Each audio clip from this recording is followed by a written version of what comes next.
Today, I got a very special guest with me, Mr. Steve Lomax. How you doing? All right, all right. Cool. So our topic this evening is going to be the balance between work and family. And this is a topic I think that a lot of people ask, like famous guys and stars and celebrities, right?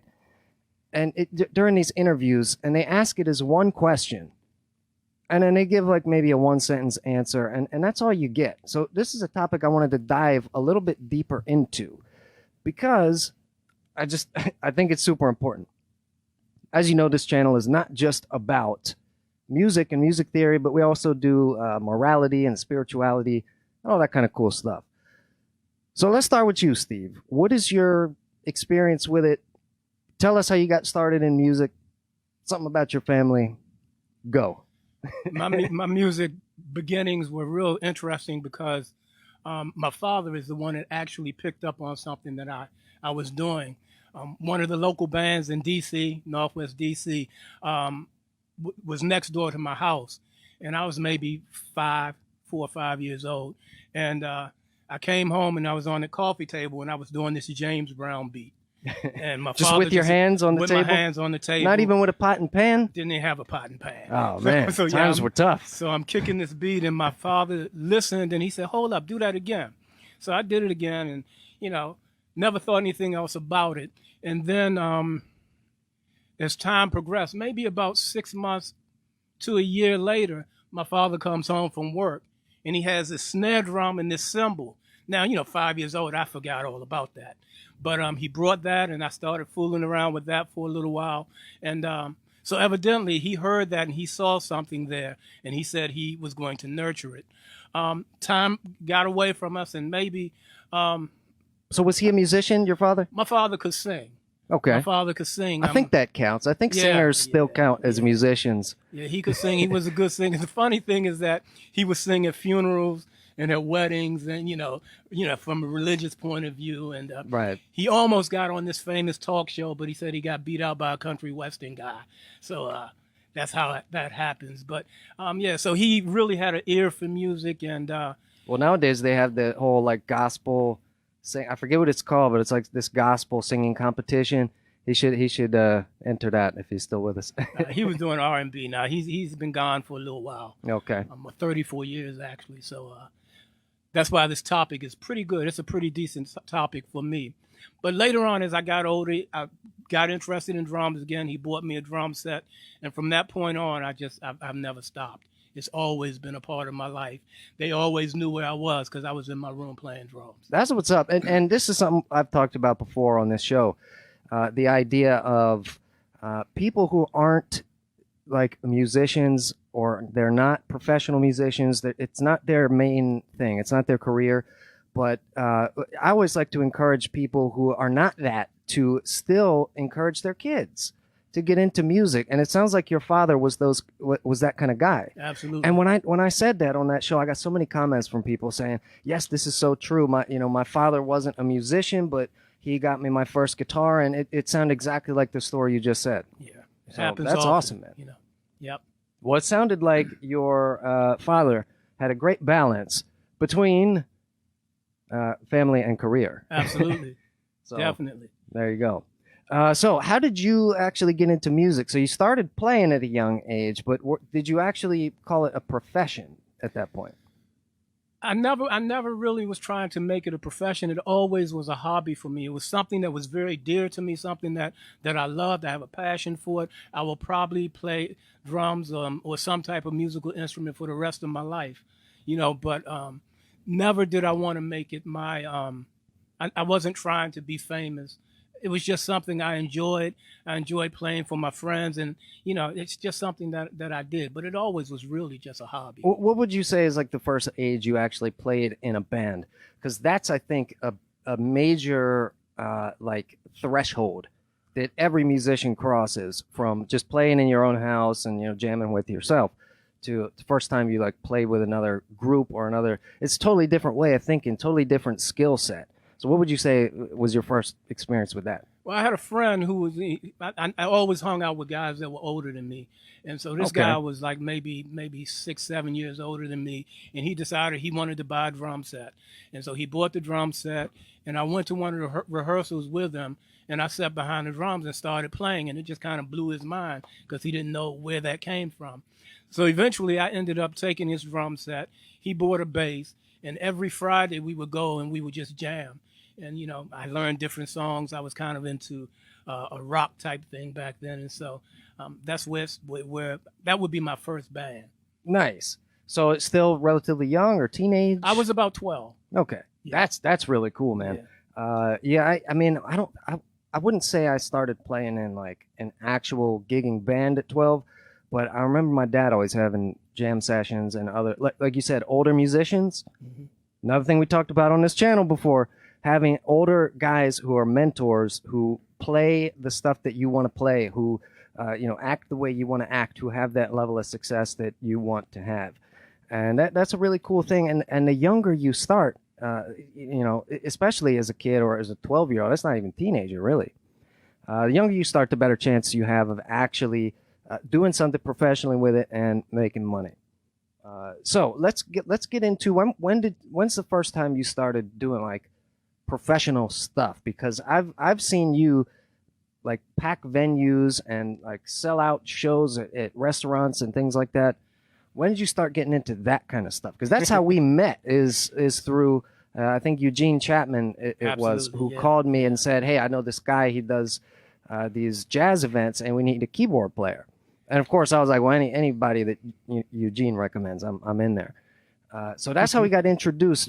How did you go from playing as a hobby to, all right, let's make some money, let's sell some tickets, let's hustle, and let's do it like on the next level? Well, it was a progression because even from my first gig, I would do like wedding receptions and private parties and things like that all through my 20s and my early years. And so those paid gigs? Some of them were paid, some of them were pro bono. Some of them were like for the people to say for you to get exposure. Oh yeah. Well, I learned about that exposure. I tell them I can expose myself. I don't need no help from you. So pay me for my gigs, Yeah. But I did some of those. Did you have like a triggering experience that led to that, or do we not want to disclose that? Or well, it was a few. I won't disclose the one that you probably know about, but just you would go and you would do events for friends and you bring all your equipment, your drums and all this equipment, and you haul it and you're doing it for free. And then they say, well, we ran out of time, so you can play one song. And it's like, I bought all this stuff and then play one song and you're not even paying me. And so after that happened a couple of times, I said, nah, just so my friends will appreciate that this is work. You got to pay me. It is kind of an insurance policy. Yeah. It's like if people aren't willing to pay, like you never really know what's going to happen on that gig. Absolutely.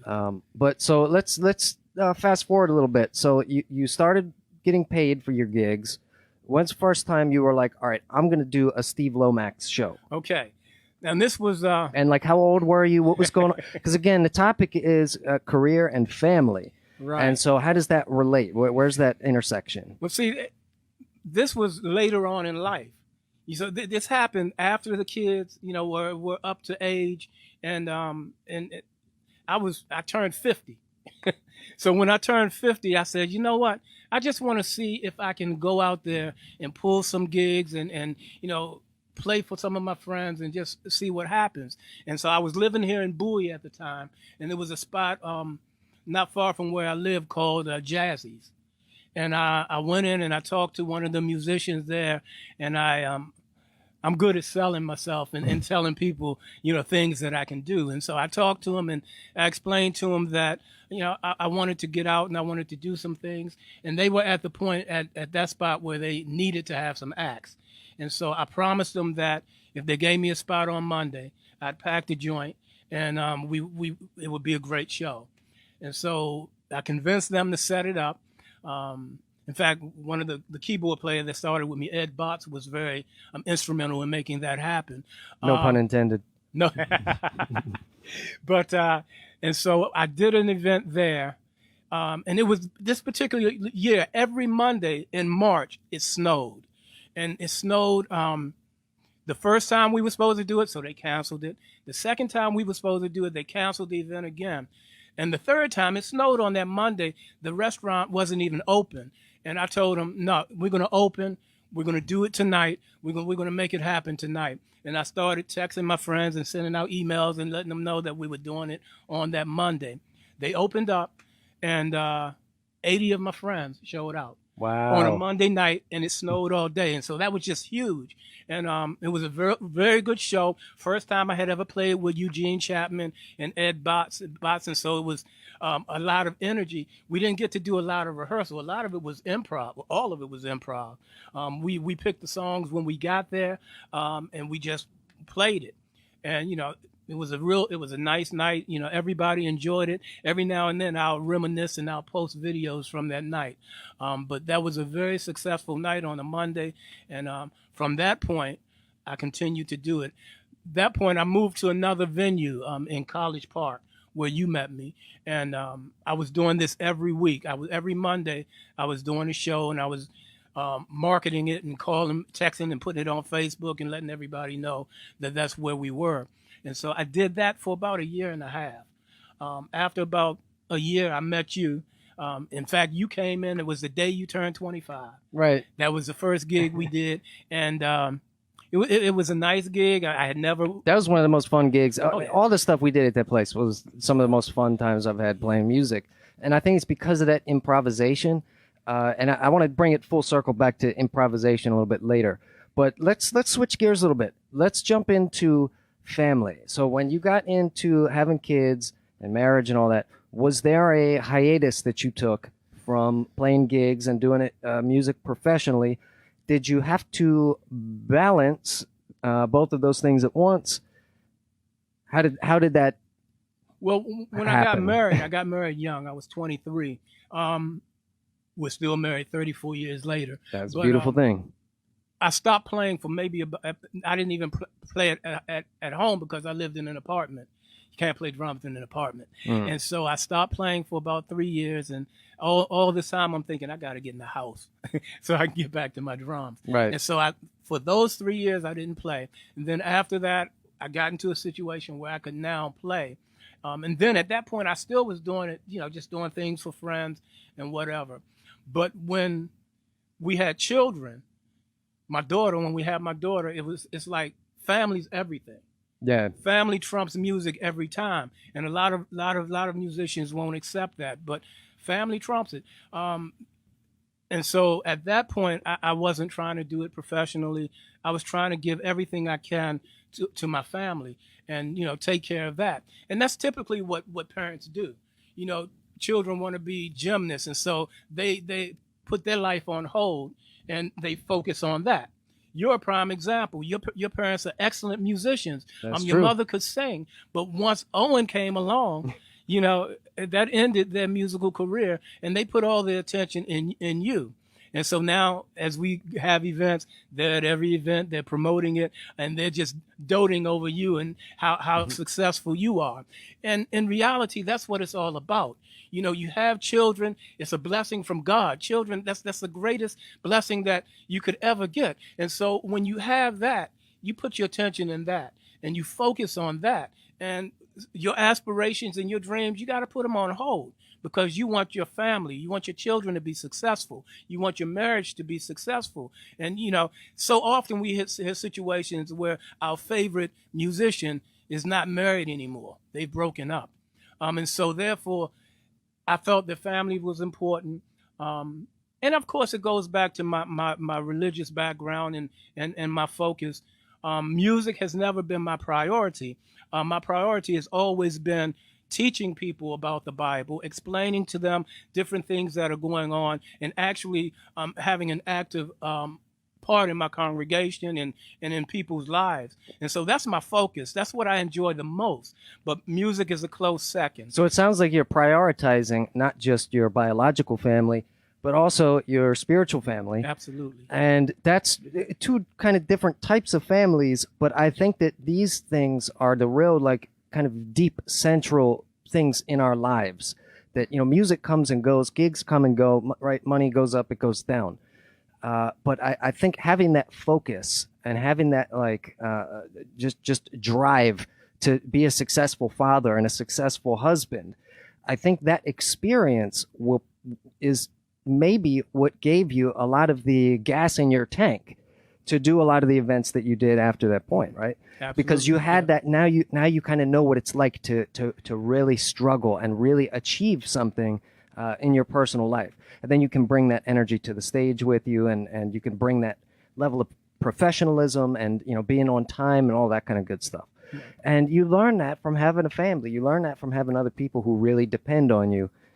Just like you have a band, and every musician in the band is dependent on you as the guy that sets up the show, right? Absolutely. And the other part of that is that following that you have, that family that you have in your religious organization, you're in that example that you set, and also your personal family is who supports you when you do decide that, okay, I'm going to play music. I'm playing it for them to encourage them and to let them know that you can be balanced and you can do a number of things and still focus on God's kingdom and focus on God and keep that important in your life. And so they're the 80 people that came out to see me. My mother comes out, and she's in her early 80s. She comes to see my show. My wife and her family. Everybody comes out because they know Steve, the teacher, and they support that.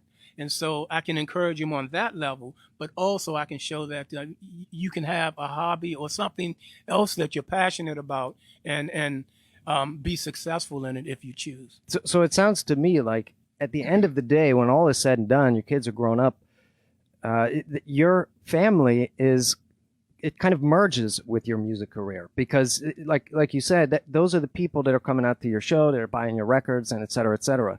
And this is something I see like on Reddit and on message boards all the time, is people posting about, oh, woe is me. The music industry is so competitive. And, oh, nobody wants to listen to my music. Nobody wants to buy my tickets. Nobody wants to buy my records. And it's like, well, have you like showed it to them? Like, do you have friends? Do you have family? Right. And so that kind of stuff is really where it all starts. That's the nucleus, I think, of any music career. It's not just you put your stuff out there and then 50,000 strangers just are like, oh wow, look at that, I'm gonna stop what I'm doing, I'm gonna stop listening to the music I like and go see what this stranger thing is. It's like, no, you start from people who know you, who love you, who respect you.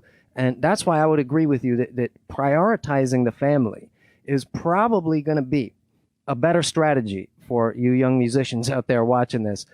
Because I'm not saying you have to do 50-50. I'm saying like focus more on the family aspect of it initially. And even if it's not a biological thing, even if it's not a marriage thing, I think that if you approach your audience and your fan base as if it is a family, how would you interact with those people? People post stuff on Facebook and get 10 comments and don't respond to any of them.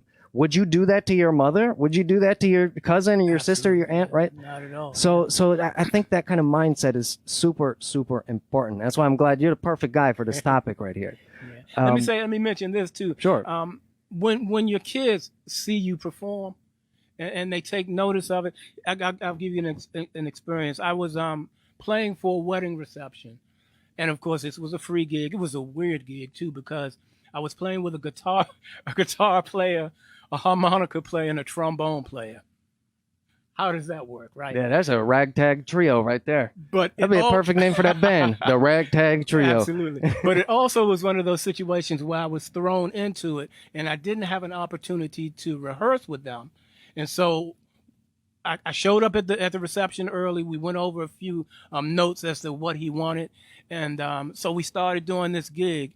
And so as I'm sitting there on my drums, I look down and there's my son. And he's looking at me like, oh, this is the greatest guy in the world. And so I remember that and I say, wow, I've impressed him.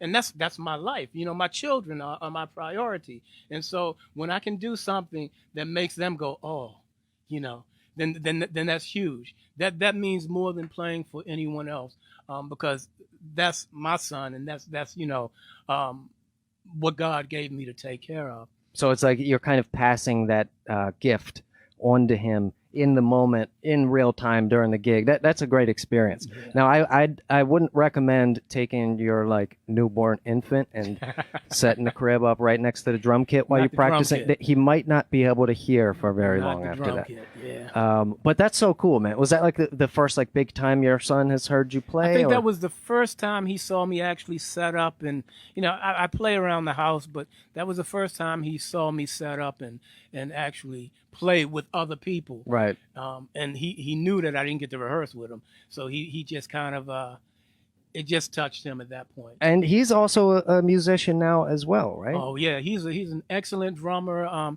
He's a poet. He does a whole lot of different arts type things. He just did a project with some friends of his. The project is called 20 something, and you can listen to it on Spotify. But he did the drums on that, along with maybe about 10. And what's other his drummers. name so folks can go find this stuff? Come on, I was very original when I named my children. Okay. Stephen. Okay. So it's Stephen Lomax, right? Steve What is that? Jr., The second, the third? He's just a junior. Okay. Yeah. Cool. Yeah. So Steve Lomax Jr., 20 something. Go check it out on Spotify because that's what this show is all about, folks. It's not about me. I mean, I could sit here and doot on the keyboard all day long, but like I want to showcase other guys who are out there doing it, not just great musicians, but just people who are great people who have something to say. Like you have a lot of wisdom, I think, about family and being spiritual and how that all ties together. So that's awesome. Let me throw yeah. this in with this plug, Mhm. because the way that part of the reason my son ended up on that gig was because I played at the guy's wedding. The guy's name is Kendall Spriggs. He got married, and I was impressed because I'm old, and as a young man, he appreciated the music that we did, and so he asked me to do his wedding reception, and I was just so I just appreciated so much that this young guy appreciates what we do, and so I gave him a huge discount on his wedding reception. Mhm. But I was just impressed with the fact that he wanted, and the wedding reception turned out excellent. But he didn't call me for the gig. He called my son. Oh, now that's hilarious. Now you've passed the gift on to your son, and now he's stealing gigs from you. Look Yep. at that. Yeah, but it was great, man. It's a great project. They sound good. They have a lot of positive vibe with What them. kind of So music is he doing? Jazz, R&B? What is it? It's more R&B or more neo soul. Okay. A lot of poetry type things, and it's nice. 20 something. Check it out. Sweet.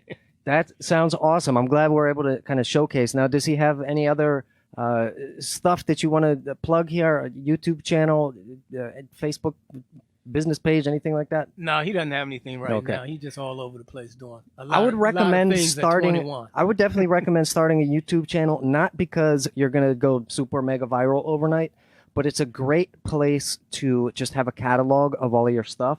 Mm-hmm. Even if he just takes a video, this is advice for all you guys out there as well. Even if you just take an audio file and just put the album cover and have that be the video of the video, and just upload that and put a link to the Spotify, and people can go buy the album. And if they find it, then they can go and you can make some money off of that. But more importantly, like if somebody calls you for a gig or something, bam, I got one link. Here's my video. Here's my music. Here's all my stuff. And people can kind of see, oh, okay, this dude's like has all of his stuff in one place. Oh, you could do that with Spotify as well. Right. So we'll make sure to get all the links and stuff, as much stuff as we can in the comments down below after the video. And we'll be ready with that a little bit later. Yes, so we've covered a lot of stuff here, I think. And basically the point here is, folks, family is kind of the winner at the end of the day, I think, in this debate.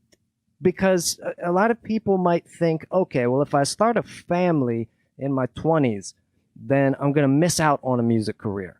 I'm going to miss out on it. I'm going to have to play catch up later. There's no way I can stop doing stuff for, however long, whatever, 18 years, right? For a kid to grow up and be ready to be moved out and stuff.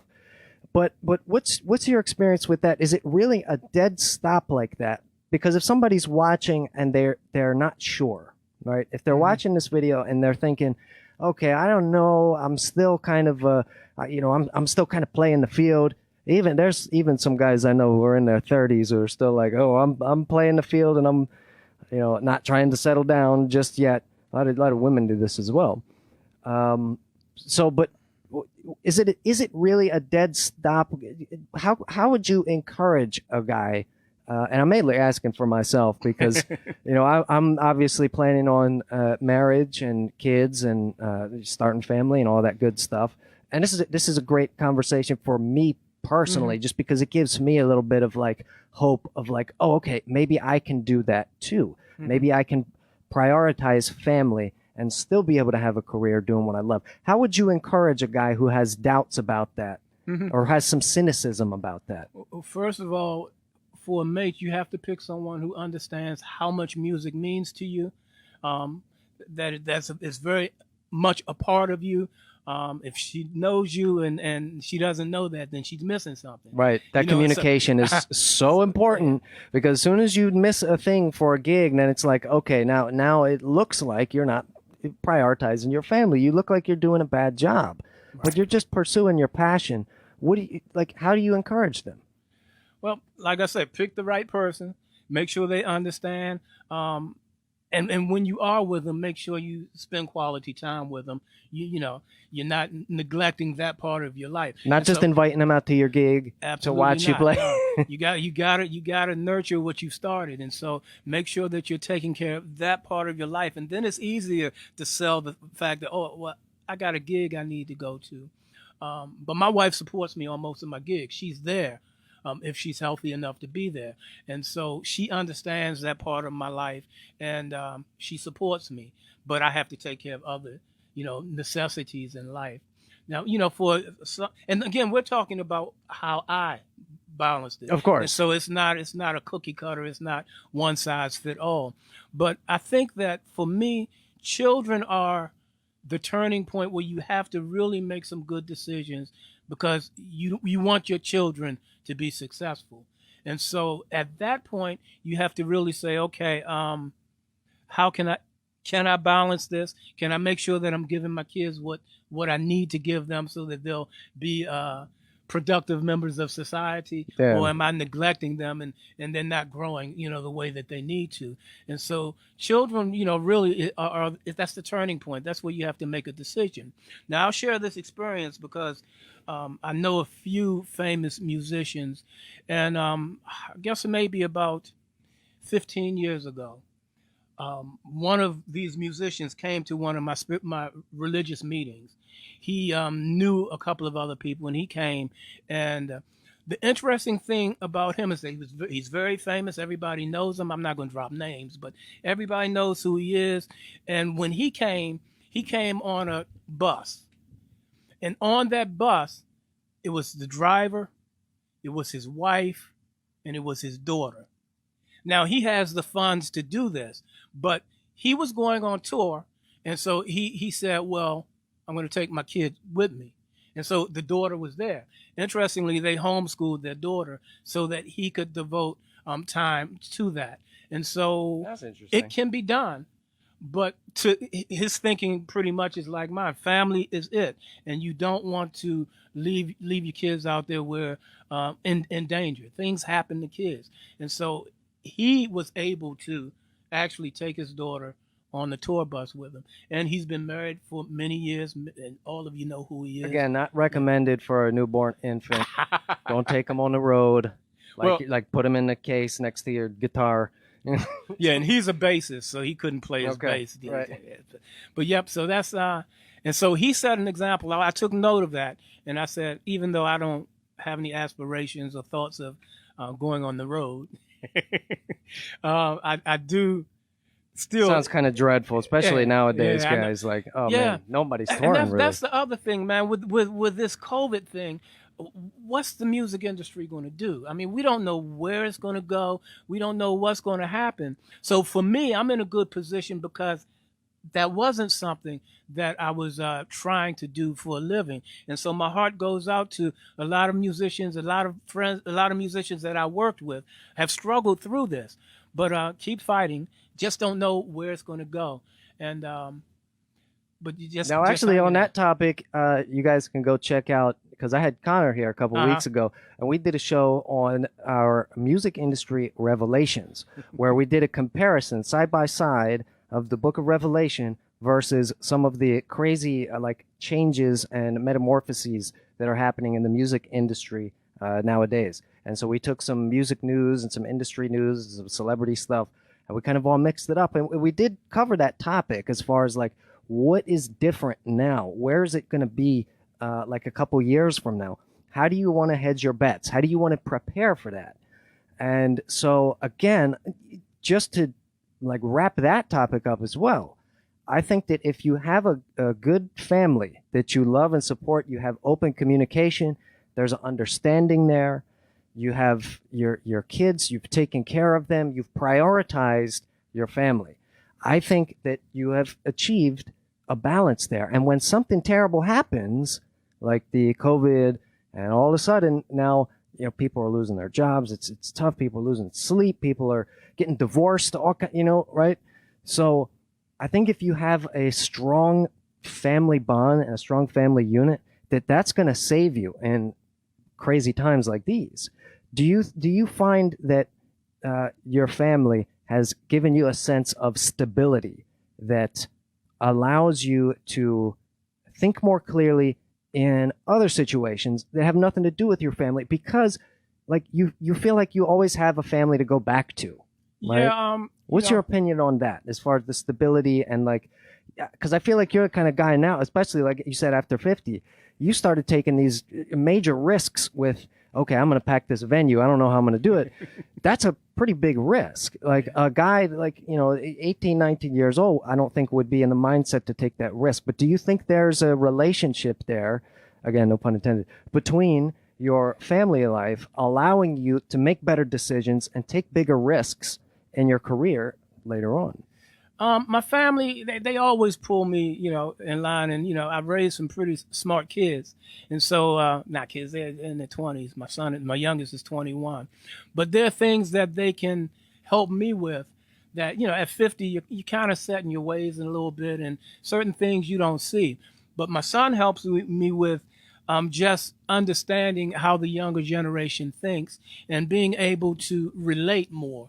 And just to say real quick, a lot of older people who have kids, they have this mindset like, there's nothing you can teach me because I'm older and I've seen it, I've done it, I've been on this earth, blah, blah, blah years. But you're saying the opposite. You're saying you listen to your kids when they give you that kind of feedback, right? Right, That probably is scaring a couple of parents watching this maybe.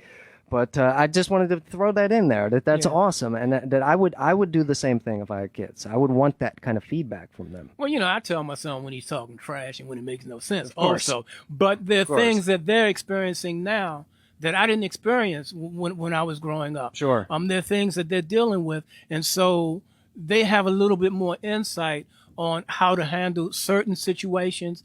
And so I listen. It took me a while to slow down and say, they have something there, and let me at least try what they're saying, because they're dealing with it more so than I am. So yeah, they help me a lot.